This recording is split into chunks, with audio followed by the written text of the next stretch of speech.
तो सुपरपोजिशन बता दिए थे, कुछ न्यूमेरिकल सॉल्व किया जाए।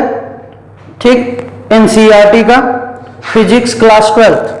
देखिए ध्यान से, एक न्यूमेरिकल दिया है, कह रहा है कि consider a 3 charge Q1 and Q2, Q1 and Q2 दिया है, और is equal to the Q at the vertex of equilateral triangle of side L. What is the force of charge Q जो कि place at the centroid of the triangle। तो देखते हैं क्या होता है। जैसे ये आपका इक्विलेटरल ट्रायंगल है, ठीक, ये बी सी ए इक्विलेटरल ट्रायंगल है, साइड बराबर है, इक्वल है, लेंथ दिया है एल, इन पे आपका चार्ज दिया गया है क्यू एंड क्यू। इसके सेंट्रॉइड पे एक चार्ज है, सेंट्रॉइड आप जानते हैं, क्लास 10 से पढ़ते हुए आ रहे हैं। इस सेंट्रॉइड पे एक क्यू नाम का, कैपिटल क्यू नाम का चार्ज है, मान लेते हैं सेंट्रॉइड ओ से डिनोट किया गया। अब पूछ रहा है कि आपको फाइंड करना है इस सेंट्रॉइड पे फोर्स कितना है। तो इस सेंट्रॉइड पे फोर्स कितना है ये बताना है, ठीक। लेकिन कह रहा है क्वेश्चन में कि ये चार्ज और ये चार्ज, तीनों चार्ज सेम साइज के हैं। तो सेम साइज के हैं, तो इसका मतलब बी वाले चार्ज से लगाया गया फोर्स का डायरेक्शन किधर होगा, रिपल्सन होगा। सेम चार्ज है, रिपल्सन होगा इधर की तरफ, मान लेते हैं एफ बी। सी के द्वारा, चार्ज के द्वारा लगाया गया फोर्स ये आपका इधर होगा, जिसको हम कहेंगे एफ सी। और ए के द्वारा, चार्ज के द्वारा लगाया गया फोर्स का डायरेक्शन होगा इधर, जिसको हम कहेंगे एफ ए। एक बात बताओ, कूलॉम्स लॉ यूज करेंगे तो सबसे पहले एफ ए फोर्स निकाल लो, तो क्या होता है के Q1 Q2 upon R square होता है। तो Q1 Q2 क्या है, Q1 की वैल्यू क्या है, Q1 की वैल्यू क्या है Q, और Q2 की वैल्यू कैपिटल Q। तो ये होगा स्मॉल q कैपिटल Q बटा आर स्क्वायर, मतलब OA की दूरी होगी OA का स्क्वायर। यूनिट वेक्टर, चूंकि ये वेक्टर फॉर्म में हम लिख रहे हैं इसलिए यूनिट वेक्टर की बात करेंगे, और यूनिट वेक्टर क्या होगा AO, क्योंकि डिस्टेंस हमने लिया है OA, चार्ज ये दोनों बीच, इसके द्वारा लगाया गया फोर्स FA, तो इनके चार्ज, दोनों के चार्ज का प्रोडक्ट अपान इनके बीच की दूरी का स्क्वायर, और यूनिट वेक्टर OA। अब ध्यान से देखो कि अब इसी तरह हम वेक्टर निकालने FB यानी फोर्स बी पे बी के द्वारा लगाया गया चार्ज पे निकालेंगे, तो क्या होगा के क्यू अपान ओ बी का स्क्वायर, यूनिट वेक्टर OB। इसी तरह एफ सी निकाल लेंगे तो क्या होगा क्यू अपान ओ सी का स्क्वायर, यूनिट वेक्टर BO हो गया, ये हो गया CO। ये अब हमने सुपरपोजिशन में बात क्या किया था, सभी फोर्स को जोड़ देंगे, ऐड कर देंगे, तो F हो जाएगा F A vector, force A को जोड़ दो, फोर्स फिर सेकेंड वाले को जोड़ दो, फिर थर्ड वाले को जोड़ दो, ठीक, जोड़ देंगे। इसके बाद क्या होगा, जोड़ने के बाद क्या मिलेगा, जोड़ेंगे तो ध्यान से देखो, कॉमन लेंगे के क्यू, ठीक, के क्यू अब ये होगा अपान, देखो AO का यूनिट वेक्टर अपान OA का स्क्वायर, प्लस BO का यूनिट वेक्टर OB का स्क्वायर, प्लस CO का यूनिट वेक्टर OC का स्क्वायर, ये होगा। बात समझ में? अब इसको ऐड करेंगे। अब ध्यान से देखो, ये दूरी और ये दूरी, तीनों दूरी क्या है, सेम होंगे, क्योंकि इक्विलेटरल ट्रायंगल में आप जानते हैं कि जो सेंट्रॉइड पे होता है ये दूरी और ये दूरी और ये दूरी इक्वल होता है। लिखेंगे but OA equal to OB equal to OC, इसलिए वो भी कॉमन हो जाएगा क्यू अपान ओ ए का स्क्वायर। अब ध्यान से देखो, A O unit vector plus B O unit vector plus C O unit vector.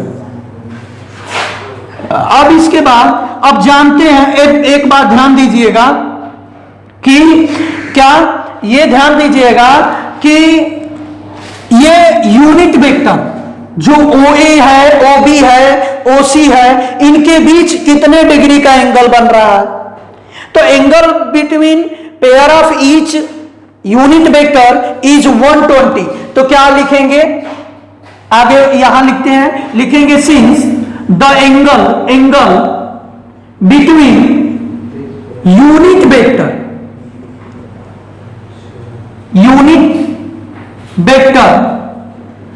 Pair of unit vector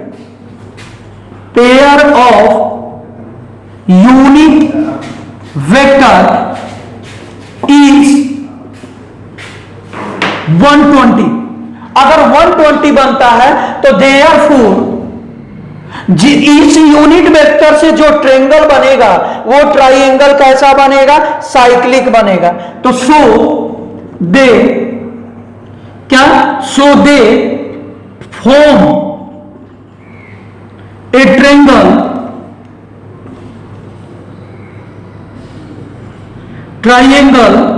of cyclic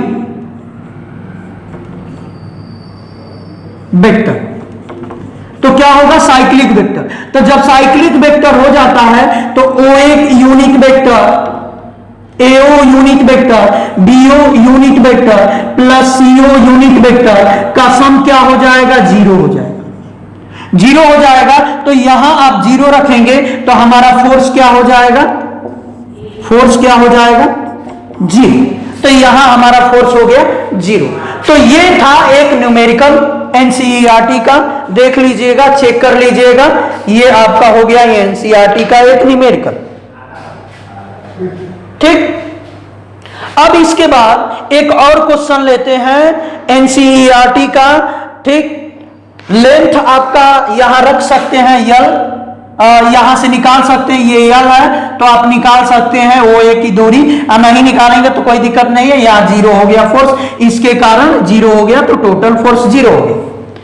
अब इसके बाद मिटाते हैं, आगे देखो एक और न्यूमेरिकल सॉल्व करते हैं, उसके बाद बताओ एक न्यूमेरिकल में क्या सॉल्व करना है मुझे। तो देखो एक एनसीईआरटी का न्यूमेरिकल है, आप देख लीजिए एनसीईआरटी में होगा, ये आपका कंसीडर ए चार्ज दिया है placed at the equilateral triangle.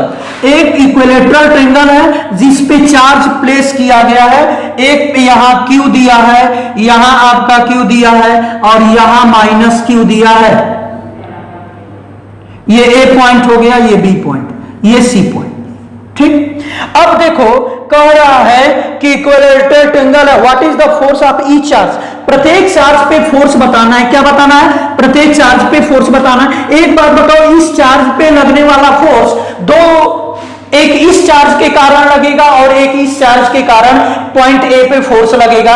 इस चार्ज के कारण फोर्स जो लगेगा इधर होगा और इस चार्ज के कारण इधर होगा, क्योंकि ये निगेटिव चार्ज है, ये पॉजिटिव है, बीच में फोर्स ऑफ अट्रैक्शन होगा, ये दोनों पॉजिटिव चार्ज है, इसलिए फोर्स ऑफ रिपल्शन होगा।